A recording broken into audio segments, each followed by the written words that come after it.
this stuff. So has everybody met everybody? I think this is such a nice small group that I wouldn't mind that what you want to get out of the presentation. You know, you're coming at it from a specific angle. And my name's Dale Thompson. I'm accounting and nonprofit is my specialty. So, Right. So I am the Director of Finance for a small local nonprofit called Comey Miley.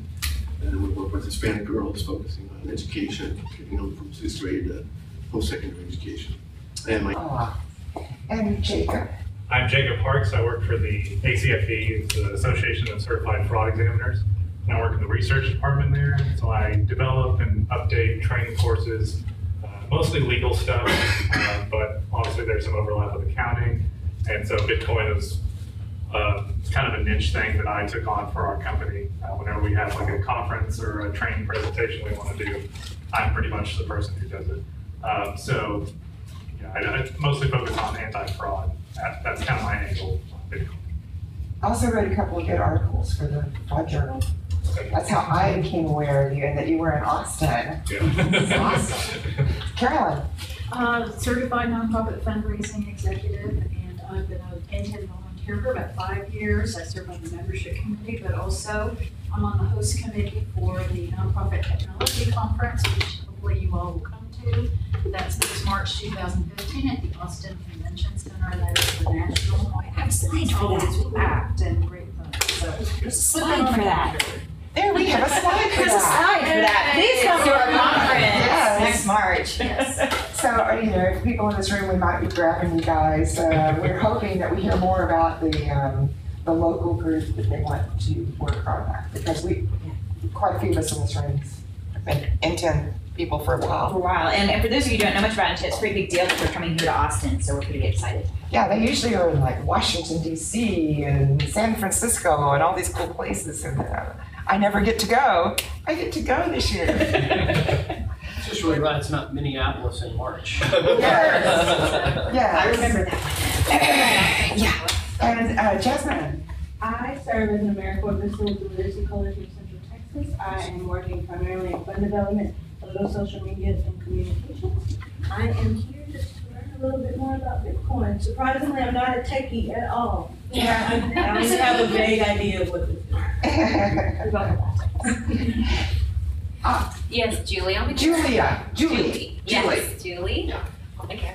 And my background is marketing. I'm in between things right now, but I'm all ears for topics in nonprofit. I know that's going to be part of me and my professional and personal interests for the rest of my life. So anything new, I want to learn more and see how it fits into my overall. Yeah. Con O'Connell, CTO at Kimbia Incorporated here on East 11th. I'm fairly new in the nonprofit space, just joined Kimbia almost a year ago. Excited about what we've been able to accomplish in that short period of time. I come from the enterprise software space and sort of working in the retail environment and things of that nature. So looking at some exciting things that hopefully we can help bring to the marketplace and help people grow, doing all the good things and bringing their mission and causes to fruition. So, What is Kimbia? Talk a little bit about we do we help people do fundraising for their cause, primarily focusing on crowdfunding these days in terms of given events that are locally managed and marketed and drive the activity and activation and getting the funds through that. Recently we did the Communities Foundation in Texas and North Dallas raised their largest amount of funds, $26 million in 18 hours. Wow. Brought a transaction through our work. $26,000 in how many hours? 26 million. $26 million. 18 hours. Right. 18 hours for the group. Successful meeting there. Communities Foundation in Texas. Dang. So North Dallas County. Yes. So that was a record for a single day event for a single organization. I'll let Dan talk about Give Local America, our national event that we raised the record amount for. So I work for Con, trying to help him get whatever he needs. And no, we saw a lot of communities doing these single day crowdfunding events. Yeah. So we said, what if we got a lot of communities to do all on the same day? And so last May, on May 6th, we did an event, we named it Give Local America and produced it, and there were 45 different major sponsoring organizations that took place in about 100 communities across America and raised $53 million in a day. And that was kind of cool. So we said, you know what, we're going to do it next May again, and with a goal of raising $100 million in a day. Do you take on smaller projects than that for, say, you know, we have $1 million or $2 million organization? Yeah, we do a lot of these events, and we'll do probably 6 or 8 this month. We go for colleges and universities, Columbia University, Cal Berkeley. We have Lancaster, Pennsylvania raised $3 million last year as a little town in Pennsylvania. So. Write this down. It's a lot of fun. She's listening. All right. Last year, South by Southwest, the accident happened. Yes. And the Austin Community Foundation needed a form to go collect money to help those victims out. That was through us. They got that up and running in a couple of hours and were able to start taking donations. That was through our system. So you give up fast. Yes. David. I should say we continually try to hire David, but he won't come around. David J. Neff. So I will say my interest in digital currencies, cryptocurrencies, Bitcoin, which we're talking about today, is on the investor side initially, and then as more and more of our clients where I work and then nonprofits have seen the need, I'm more on the implementation side. So how do you take this? How do you sell? How do you sell tickets with it? How do you take donations with it? What does that look like? So written a couple papers on it, and I work at PricewaterhouseCoopers is the day job, and so I'm one of like 10 folks the same as you, where they're like, hey, that guy will go talk about that. He knows what he's talking about, so they trust me so far. I'm fortunate, David. You came to my attention about a fundraiser when you were at American Cancer Society that they did in Second Life. Yeah. Nobody remembers that. I remember that because I was totally stunned. It was like $80,000 they did at Second Life. And they had all these little stops along the way where you could pick up information on cancer. And I just thought it was awesome, and they did a presentation on that. Who's John? I'm John Witkowski.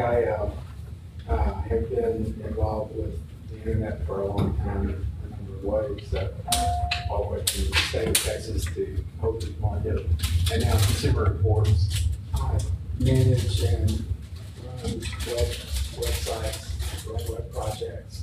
I'm also part of a web development cooperative called Polycom Associates. All right. Among others. Yeah. I'm president of EFF Austin, which is Yes, Electronic Frontiers. Yes, for a long time. For a long time. Stacy, I got to turn off my phone.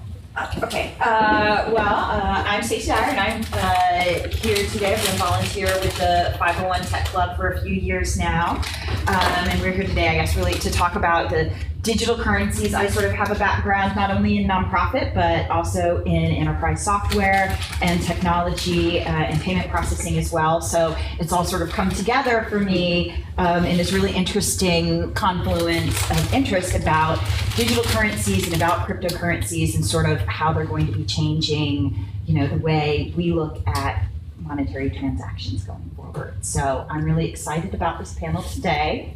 I'd like to sort of transition into it. If that's cool. Can we get these speakers? Sure, panel's up here. I guess we'll talk a little bit more about NTEN. Yeah, you can go there and learn stuff. myNTEN.org. Oh, yes. All the places you can go. I know there's a few people here who are not familiar with NTEN. There's all kinds of resources and great places you can go to learn more and get all that stuff later. Let's see. Oh, these were the October events. Real quick before we do get to the panel while they're settling in. We did have a couple of InpuTech happenings. The new NTEN Change issue is out, which is the same publication which David's been published in. We have a discount code for the Starting Good Digital Summit, if anyone's interested in that. And next month is our NTEN Appreciation Month. So there's going to be some free great webinars and other stuff coming up for the members. So keep that in mind. Okay, now we're going to talk about our panelists. who have already introduced themselves. Of course, we have David Janath and Jacob Parks here today to talk a little bit about Bitcoin. And I did put up a couple of hashtags. If anybody feels like tweeting, we'll try to collect them all into a storify. You can use NP Tech if you like. 501 Tech Austin if we have anybody on it. Yes, storify. I totally in love with. So Tweet away. we did talk a little bit already sort of about who's in the audience, and we do have a couple of folks here who work for nonprofits as well as a couple of vendors. I'm wondering though, how many people here actually own Bitcoin? Does anybody here actually own any Bitcoin? I got Own any? Okay, well see that's good. So most people here are just kind of starting to get their feet wet and just starting to learn sort of about what Bitcoin is and kind of how it can really be, how it can affect your organization. So I'd like to sort of just throw that over to the panel to maybe have you guys sort of start out and give us a little, maybe introduce folks a little bit more sort of what is Bitcoin. So let's start out with that. Yeah, go ahead, I'll chime in. All right. Well, I guess I kind of want to know what you guys, how much you know about it. I know some of you said it's very basic. Does anyone consider themselves like familiar with Bitcoin? Really, you do? Okay. Okay. So we kind of have a mix of some people who know some, and then some people who are kind of deer in the headlights about it. If you're deer in the headlights, it's fine. Raise your hand. Deer in the headlights is okay. So we'll start at the beginning. Okay. Well, I guess just kind of a brief history of digital currencies is that they really started in the 80s. People trying to use digital currencies to exchange value through the internet, through online. And a lot of problems that they ran into commonly were that people were duplicating the units of currency, so basically counterfeiting digital assets. And so that makes it really hard to have a valuable currency if someone can just make copies of it infinitely. And so a lot of these projects failed. Another problem they had was regulation. Just even a few years ago, you guys might have heard of Liberty Reserve. They were a private digital currency. And what they did was essentially just made a currency that was equivalent to the dollar. So you could spend $10,000, you could get 10,000 Liberty dollars. The problem was that they were basically just a front for money laundering. And even if they weren't, people could use them as a front for money laundering. And so they were based in Costa Rica, they were offshore, but they were all centralized, meaning it was an organization running this digital currency on their personal servers, right? So they were kind of acting like a payment processor by themselves.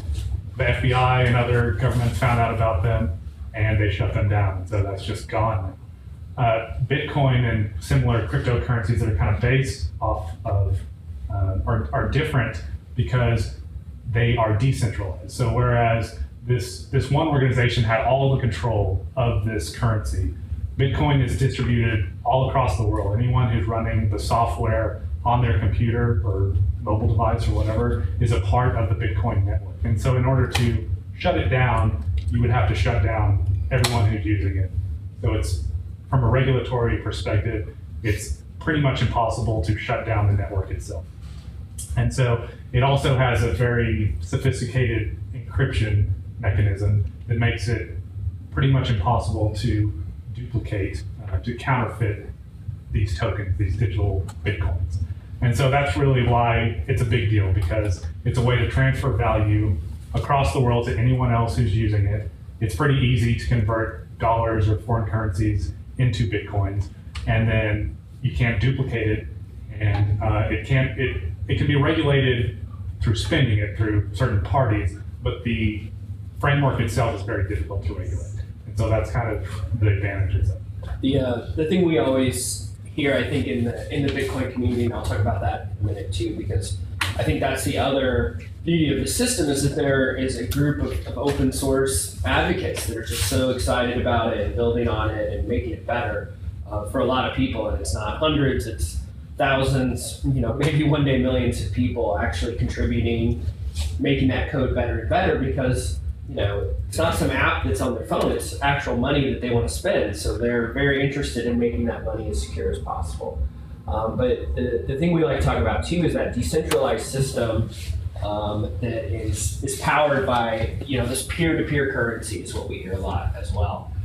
Is a beautiful thing because it enables, no government no one controls this but the actual people using it, right?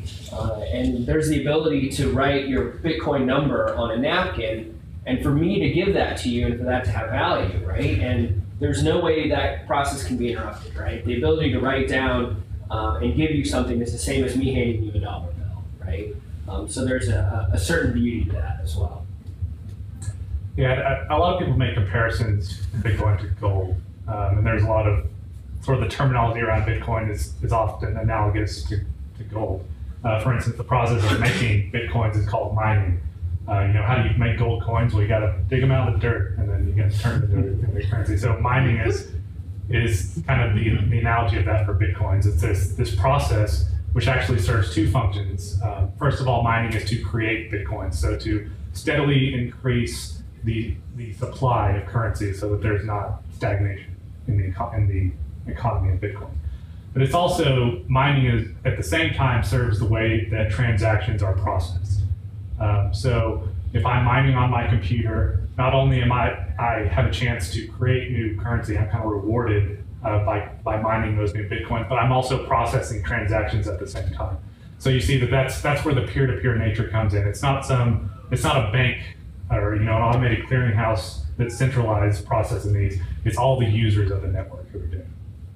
And so the technology is pretty complex, and it involves encryption, and that's kind of how these transactions are verified. But it's very hard to so-called double spend these. And another thing is that transactions are very irreversible.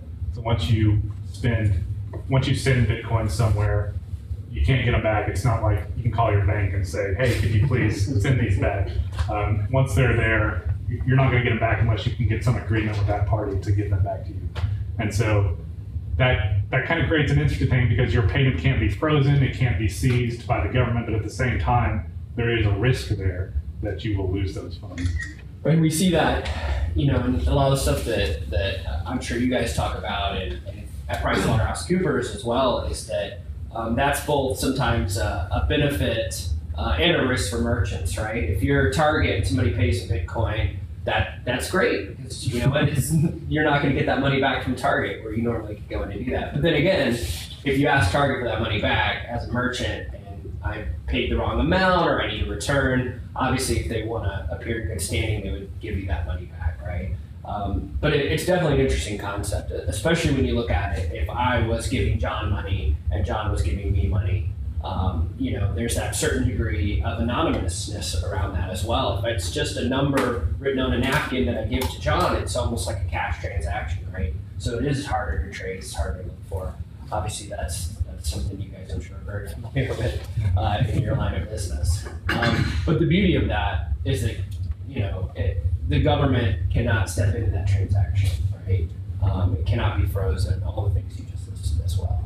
And I think the other thing we're seeing is actually Bitcoin versus a lot of the stuff that we saw in the 80s and the 90s, and I'm reminded of eGold and all the stuff that went on with eGold and all of these things that happened that either failed because they fell upon themselves like any other technology startup can do, or there was fraud involved, so they were taken care of, or the folks were prosecuted.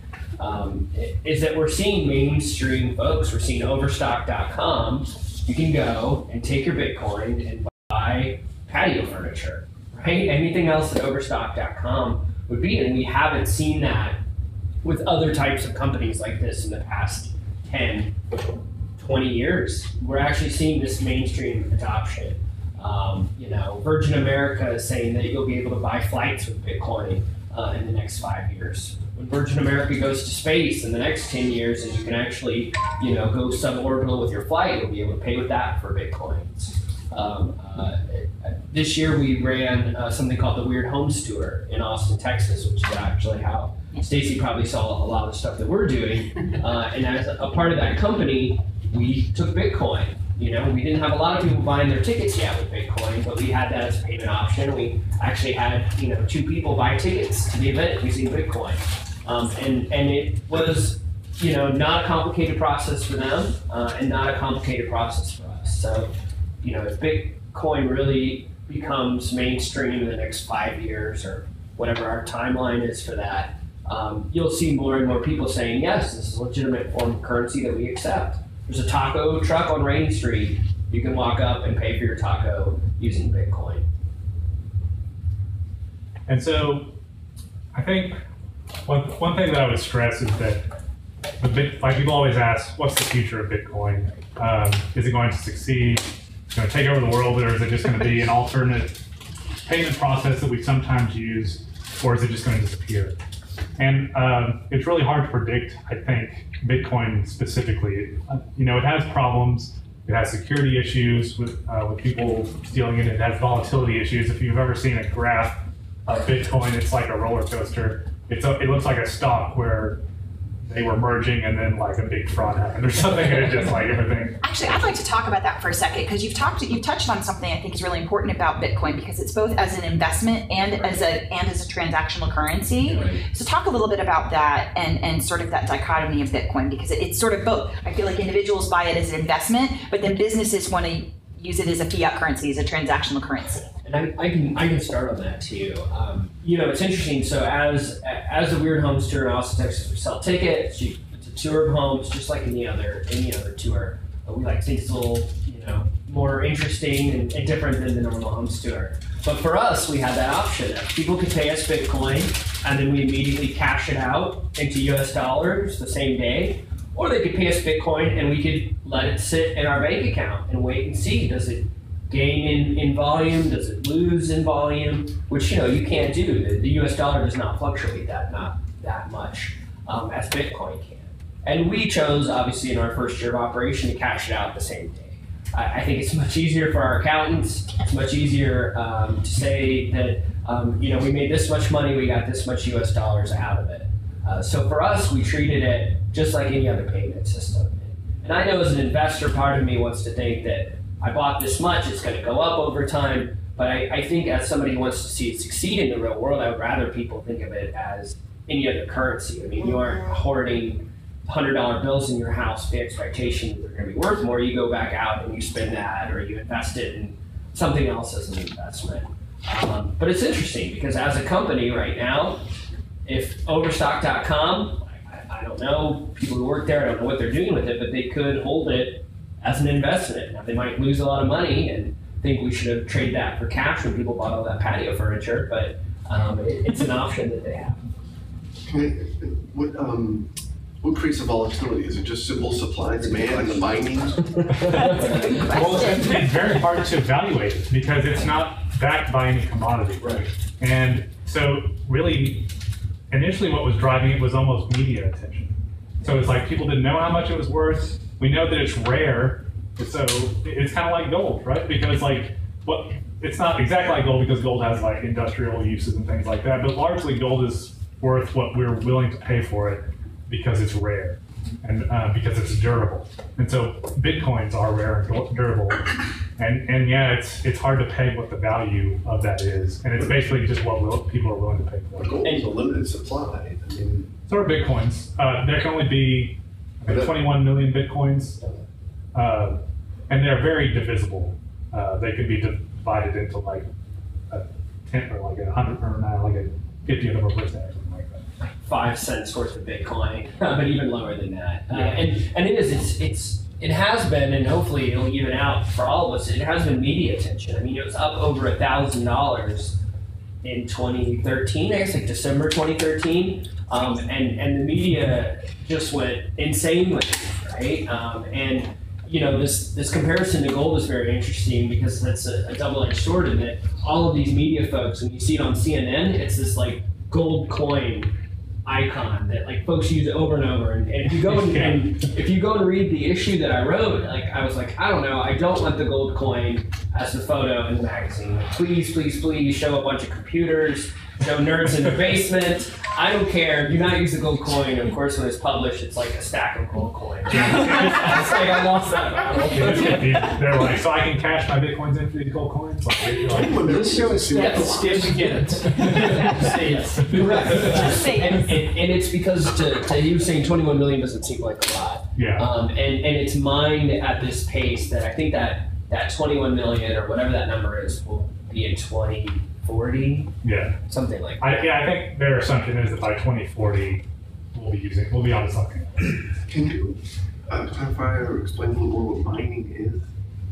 Okay, that's probably the most complex. I wish we had a video to show. Yeah. You can find one on YouTube. Take your pick. So it's like, Probably good. So you can get Bitcoins two ways. You can open up an account, someone can pay you, you can Yes. receive it, or you can mine.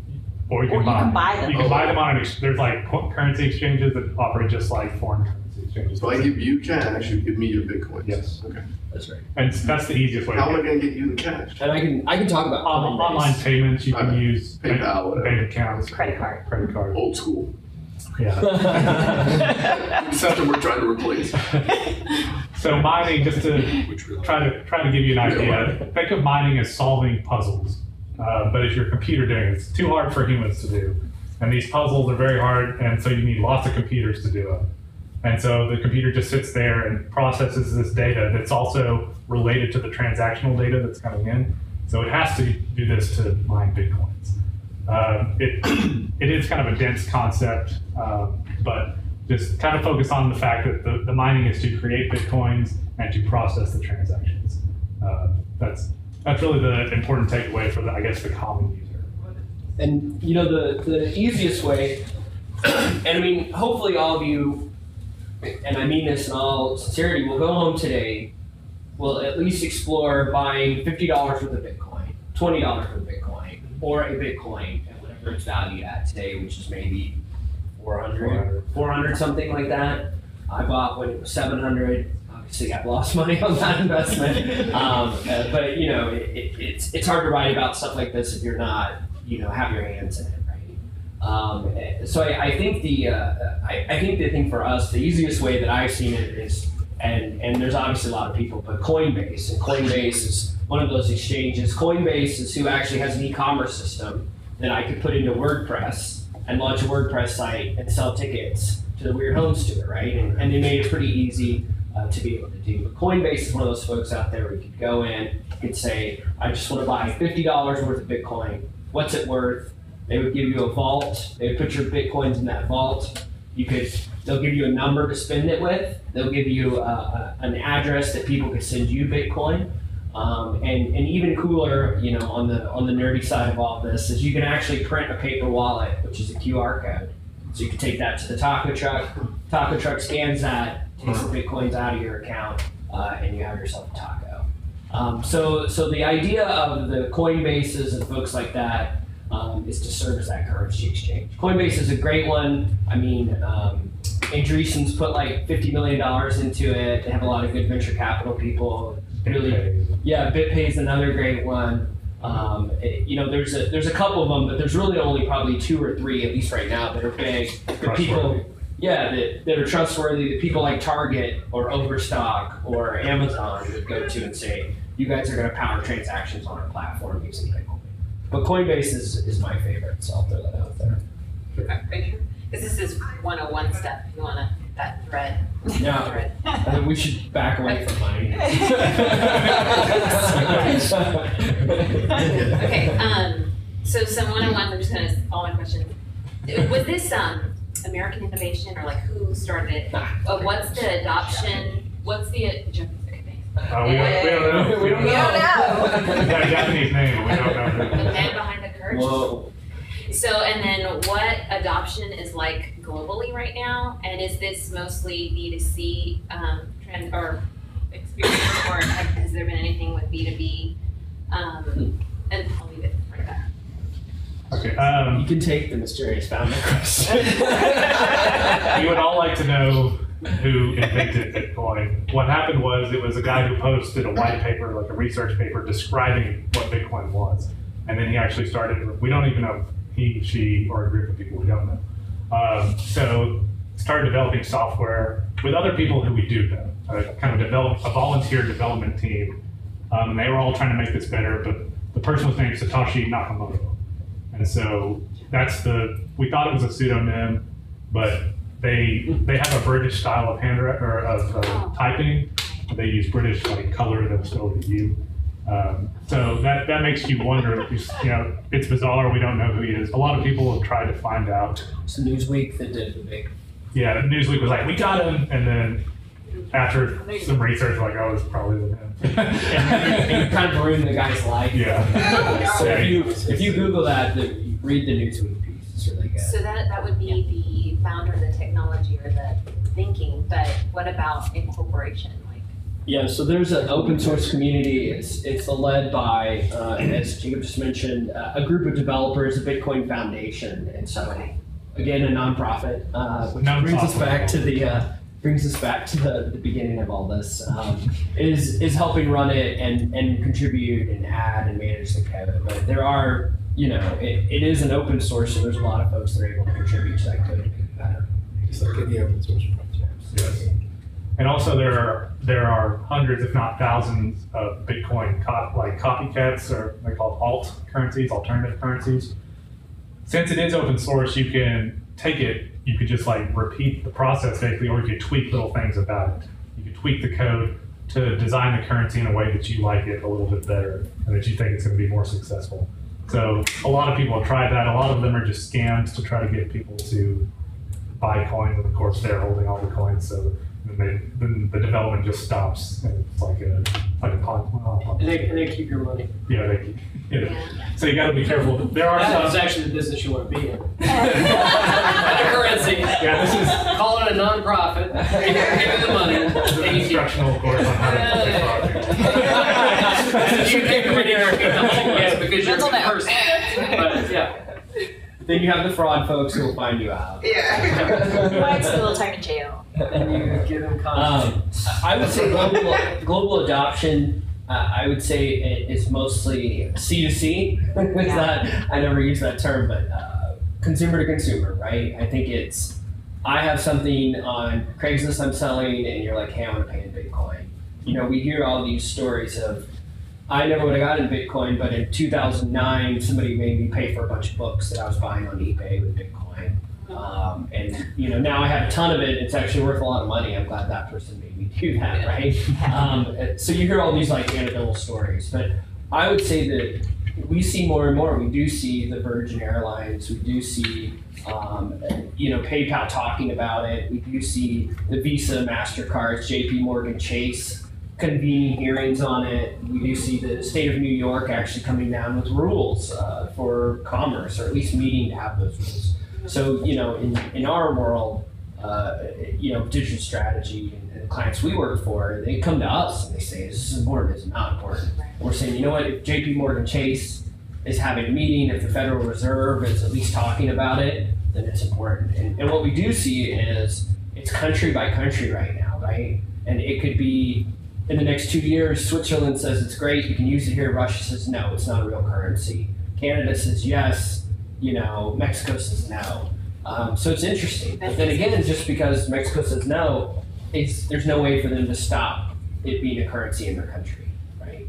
Even if the internet wasn't around, remember I could still write that number and give it to you on a napkin, and when the internet's back up, you can get your money. It's crazy. The regular cash could be That's doing right. something completely different than Bitcoin. That's right. Oh, great. That's a good She just got it. Just have that It's really CR to CR, as in criminal to criminal. Yes. Yes. right? I mean, and the interesting thing is that's how much of cash is criminal to criminal? It's the same question, right? Yeah, there definitely is a criminal element. It's hard to separate it from that. But it has enough legitimate uses where I think that, and benefits where I think that it can exist. If it's regulated and it has smart but friendly regulation, it can work. And as far as merchant to merchant, consumer to merchant, I think they're starting to get more developments to where that will be more feasible. Right now, it's kind of risky because the Uniform Commercial Code doesn't apply to these merchant to merchant transactions that can, similar laws in other countries. That can cause a lot of problems if there's a dispute. It's like, I sent you this money, where's my product? Or it's defective or something like that. Right. But they're developing smart contracts, which are sort of auto-enforcing. So it's like ways that the contract can regulate the terms of the agreement. So if someone doesn't perform the contract, it's a software contract that will somehow self-terminate if the parties can't come to an agreement. Should look into that, Kim. Yeah. You guys should get on that. Close up their computer. Yeah. So I think that developments like that can make it to where in the future merchant to merchant or consumer to merchant transactions, even for people you don't know, who you can't trust because they're not regulated, can still work. And I think on the nonprofit side of that, is if you're, all of you guys, if you're on Twitter, his name's @JasonShim, so it's Jason SHIM. So jump on Twitter, tell him hello. And we've been doing a lot of work with him. He's in Canada, Pathways Canada, and they've actually gone all the way through the process of integrating their nonprofit financially, board of directors, legally, marketing, comms, fundraising folks, because he's in the fundraising department, of taking Bitcoin as a donation. And so he's who we wrote the article with. It's in the NTEN Change Journal, where they put the gold coins as the thing. And he can talk through the implementation. He's not using Coinbase or BitPay. There's a big provider in Canada that he's using. And interesting for his nonprofit is it also has a first mover advantage right now. If you do something in Bitcoin and you do it well, whether you're a home tour or a nonprofit, you get publicity out of it. And so he's actually gotten more donations, he thinks, than he probably will, the year or the year after with that, because of, hey, we're the first nonprofit in Canada that takes Bitcoin, and the ability to say that and do that. I forget the number, but he's very open about it, so feel free to tweet him or talk to him about it as well. But they've seen great success with it. They've seen donors that are interested in it. They've gotten good publicity, good marketing, good media out of it as well. What are the advantages? You said there are a lot of advantages. Sure. Okay. Yeah. So from a nonprofit's perspective, let's say, like kind of what David said, that's one aspect of it, is that you have a new income. People who otherwise were not going to donate to you, who will because they're interested in it. But there's also transactional advantages in certain situations.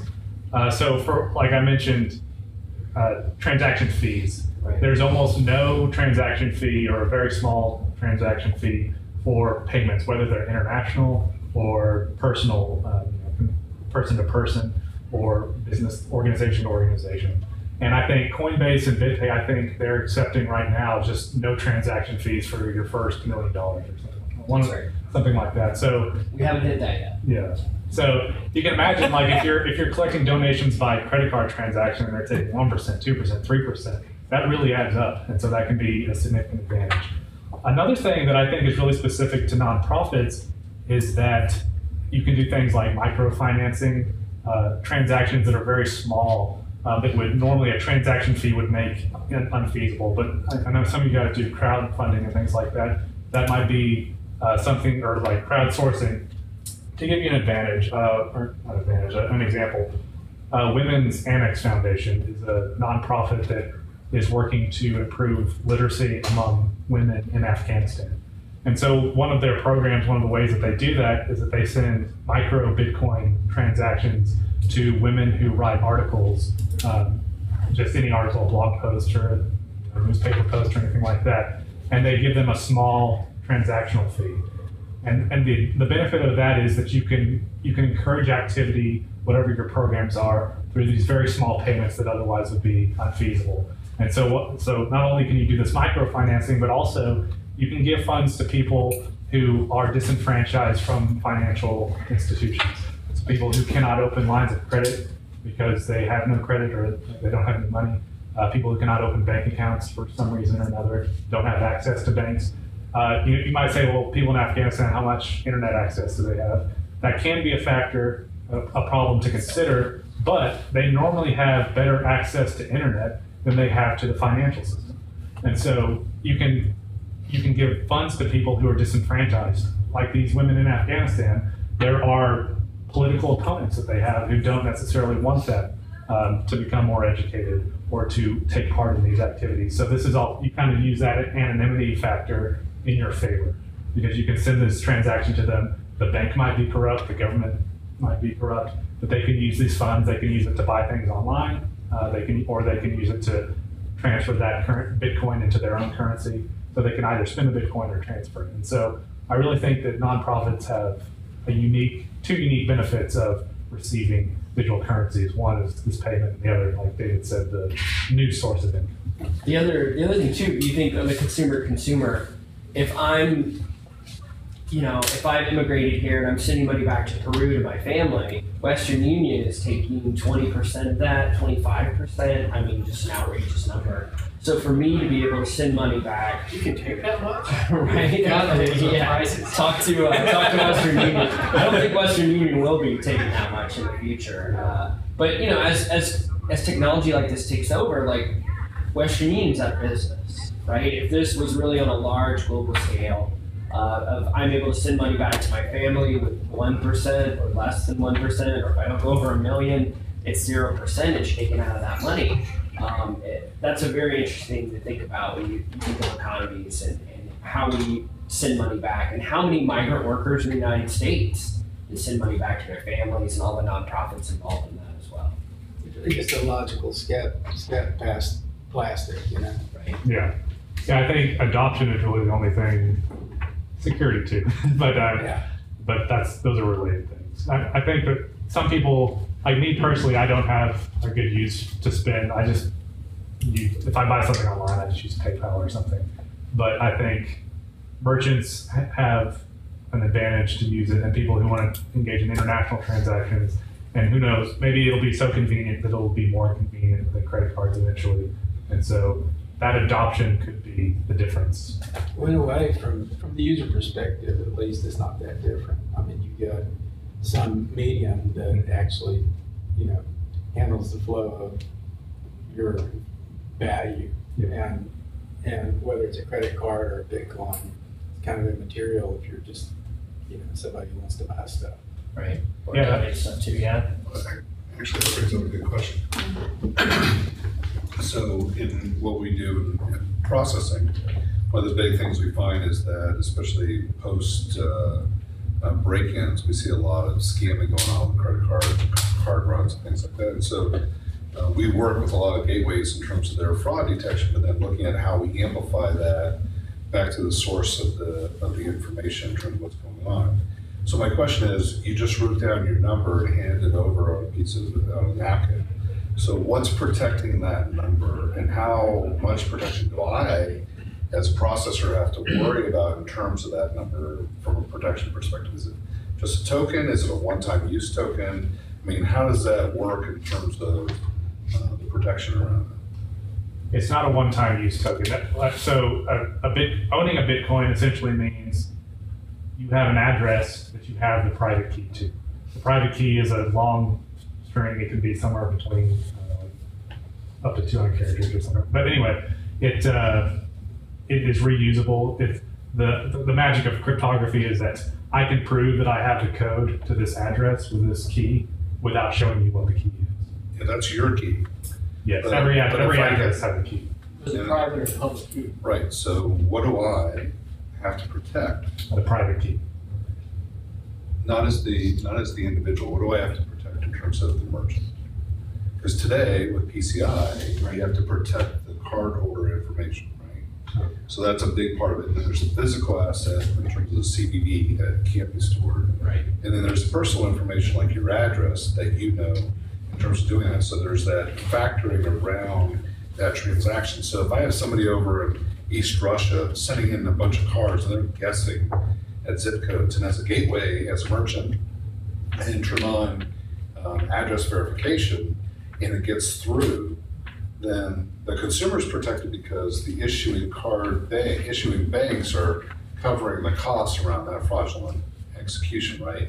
There's none of that here. Right. And then the other part is, the merchant itself, they get protected as well in terms of that process. So my question is, what's going on around protecting the public key, and how far does that have to go to prevent that napkin going down, not to just the taco vendor, but everybody else down the line that may be criminal? Right. They're taking Bitcoins away from you before you even get a chance to check. Right.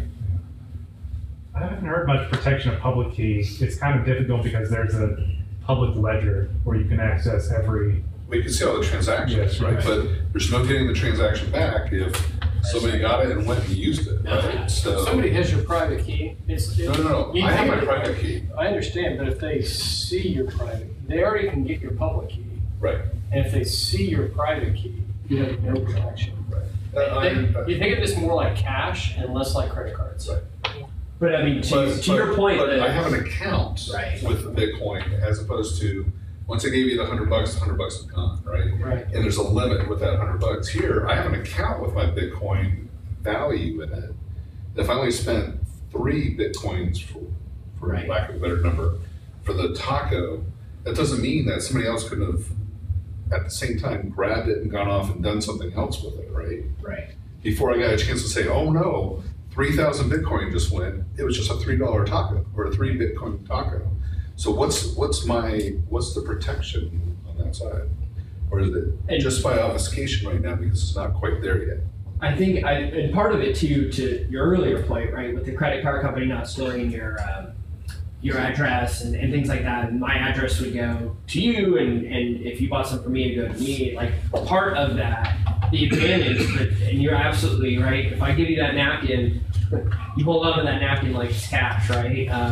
Totally understand that, because that is, an easy way, right? If you get somebody's number and you see their private number, there's a lot of damage that can happen.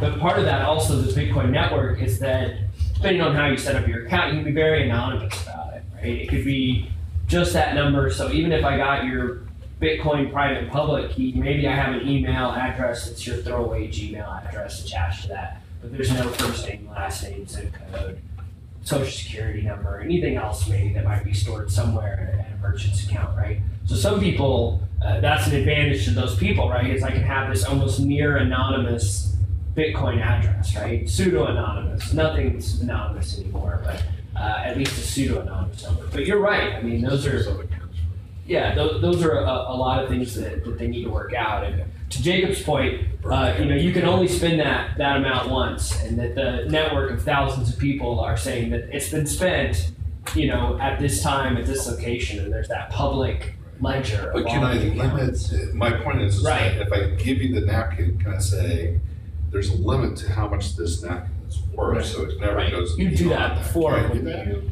generate a code to spend, right? Yeah, I mean, when you give your Bitcoins to like a service provider, they manage your private key and they can transfer it to addresses however they want to protect it. I mean, they're responsible for it, but as far as like their legal responsibility, if they're not in the US, you're probably not gonna get.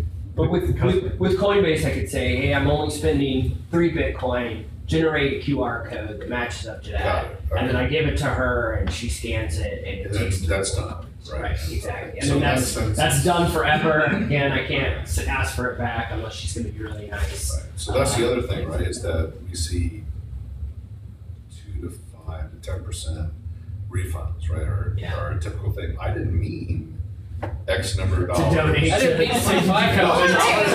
$25. Yeah. Whoa, right. Well, I thought it was $2.50. You should have had to a big credit limit. Yeah. We just did it for 25. So- And by the way, everyone has a no refund policy, and everyone totally ignores it.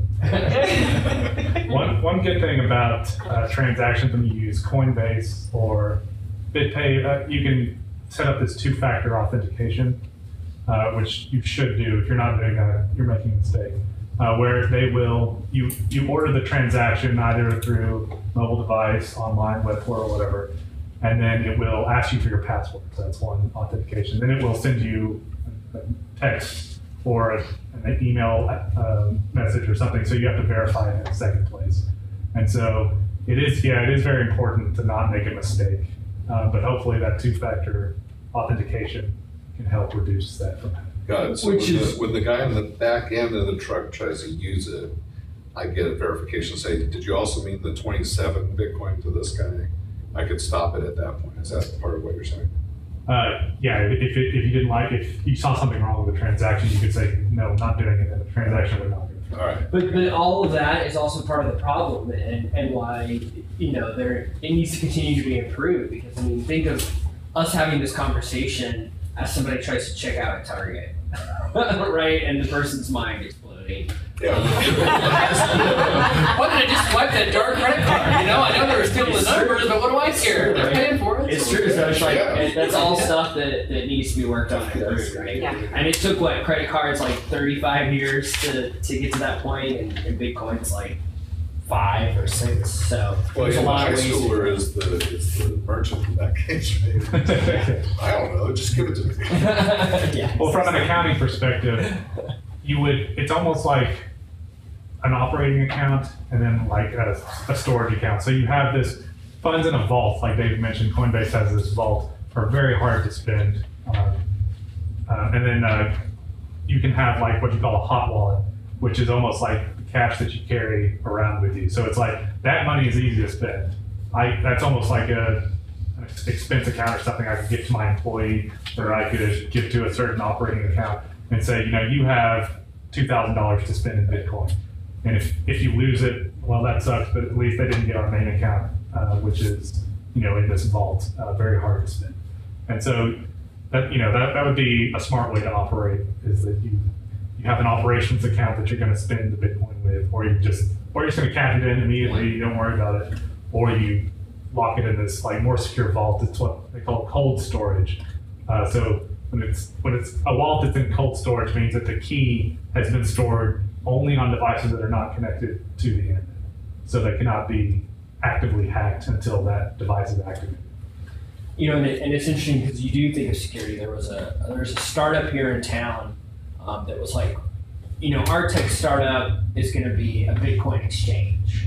And we're not going to be a normal Bitcoin exchange. We're going to do Bitcoin, and we'll do 50 other currencies that Jacob talked about: dog coin, cat coin, whatever you want to make up that you've invented, and people find value in, right? All the altcoin stuff is what we call it.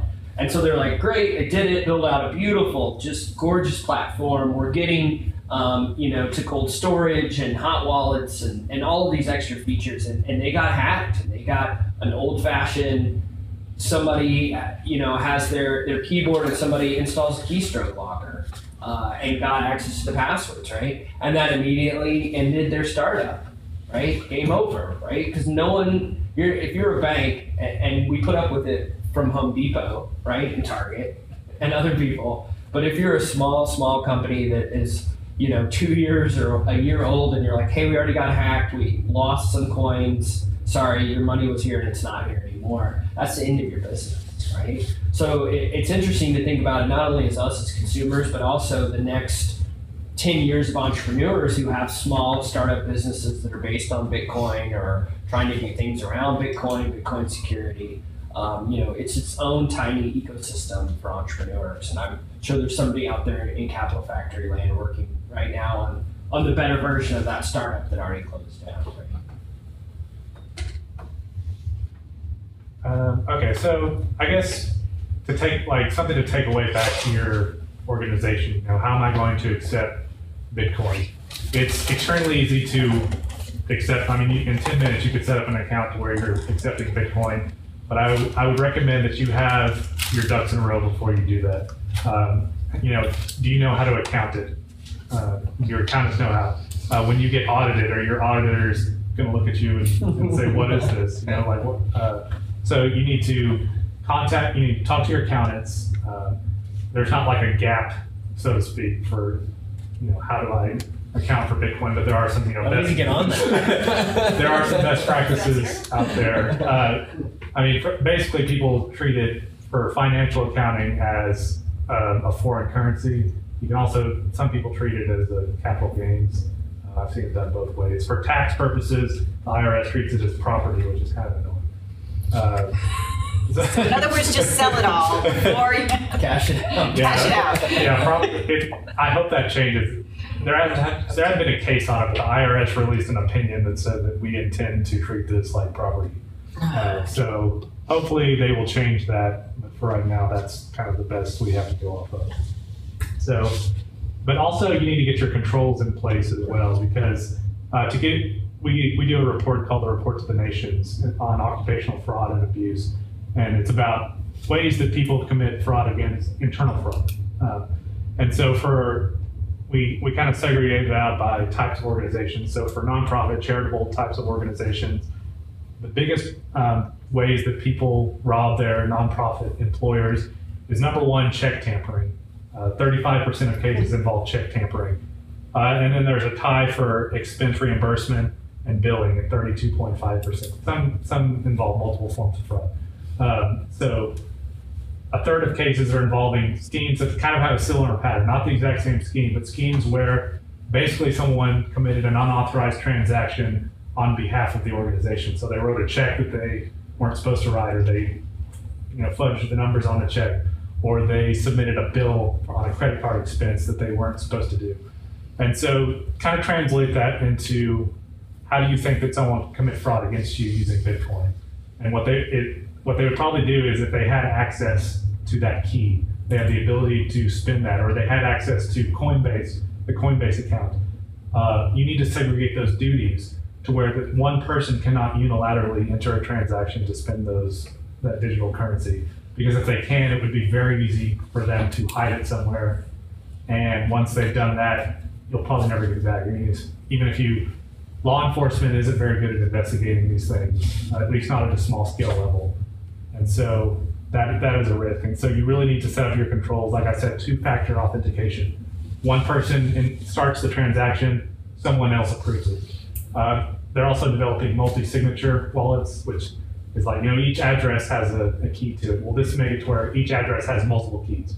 It's like a nuclear, you got to arm a nuclear bomb. Two people got to stick their keys in at the same time. So that's kind of what these multi-signature wallets are coming with. So it's easy to just go on, put a button on your website that says donate Bitcoin here, but you need to be ready to account for it. You need to talk to your IT department and your accounting department and your auditors. Absolutely. Agreed on all that too. And I think it's also wise to go out, read the stuff that Jacob's written, read the stuff that I've written. It's all free, it's out there. And talk to folks like Jason Shem, the Pathways, who've actually gone and done it, because they're more than happy to get on the phone and talk to you. We did a webinar on 501 for NTEN, maybe like in July of this year. So that webinar is up for free on their site that talks about other nonprofits and how nonprofits are using it. But I would say the same thing for our clients who are retail or consumer clients, consumer-facing clients. It's the governance, the controls. How do you spend it? How do you account for it? Where does it go in your system?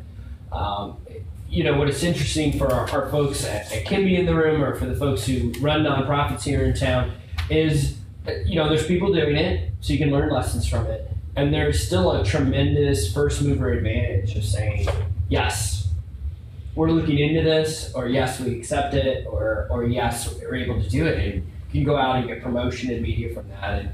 And to Jake's point too, there's people out there who might say, I'm really interested in this. The big story we hear is a university who had a great alumni who was younger but had done a lot in Bitcoin, and came back and said to the university, as an alumni, I want to give you, $10,000 worth of Bitcoins. How can I make that happen? And the university said, yes, we'll make that happen, and did all the right things behind the scenes to take that donation. But he wasn't giving except for in Bitcoin. So it's interesting to think about that world. It's not here right now, but it's coming, and it's a good time as a nonprofit or a payment processor or anybody else in the room to at least begin reading what's out there, looking at who's doing it, and who's taking advantage of it. How much time do we have left? Actually, That's about it. you guys have done really well. I think that was awesome. Yeah, you guys have done really well. You've answered a lot of great questions here. I mean, you've even given us the takeaways to sort of go back with. I'm going to try to take a takeaway for myself to find those links that you guys were talking about. Awesome. Make sure that those all get posted up for everyone as well, so you can see a link to the webinar, the links to y'all's articles, as well as some of the other resources you guys mentioned. I have a few to link back up to the group. Okay. Great. Sounds great. Does anyone else have any other questions for our panel? Well, I can hang out later if you guys have any questions. All right. Great. Well, thanks everyone. Thanks, everybody. Thanks for being here.